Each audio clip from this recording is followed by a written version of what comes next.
just performed a miracle. Without thinking, you drew a piece of the outside world into yourself. But what if I told you that the air you just breathed is not just empty space? It is a living archive, a museum, a story billions of years in the making. And every single breath contains the history of everything.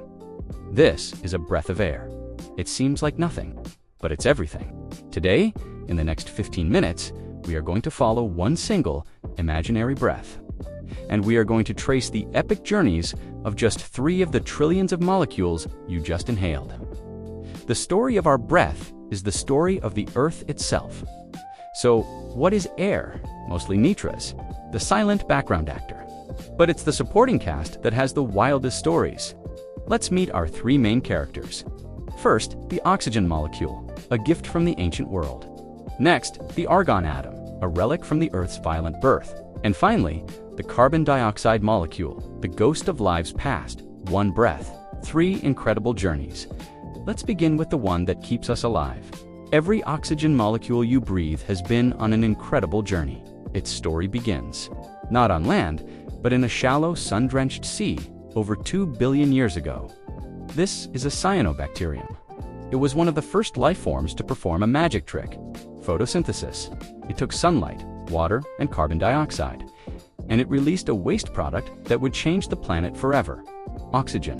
This molecule drifted into the atmosphere, helping to trigger an extinction event, the Great Oxidation Event, poisoning the ancient oxygen-hating life. It was cycled through countless forests, oceans, and volcanoes over eons. It was breathed by dinosaurs, by the first mammals. And now, it has found its way to you. The oxygen in your lungs is a direct gift from an ancient, microscopic ancestor. But our breath contains things even older than life itself. Meet argon. Argon is a noble gas. It doesn't react with anything. It doesn't form compounds. The argon atom in your lungs is a perfect time capsule.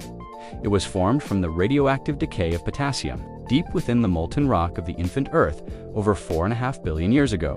While the planet was still a ball of fire, this atom escaped. It has been drifting, untouched and unchanged, in our atmosphere ever since. It was here before the moon formed.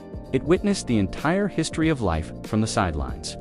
It is a silent spectator atom, and you have just invited it inside your body. And then there is carbon dioxide. This is the most personal molecule, the one that connects us to every other living thing.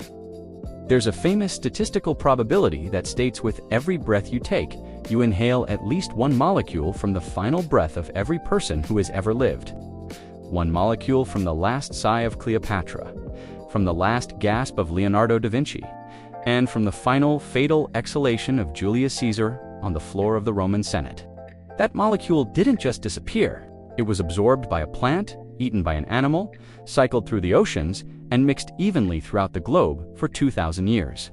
And now, by the simple, beautiful laws of probability, it has returned to you. The air itself is a thread that stitches all of humanity together across time. So, the next time you breathe in, you are not just taking in air. You are receiving a gift from the first living things.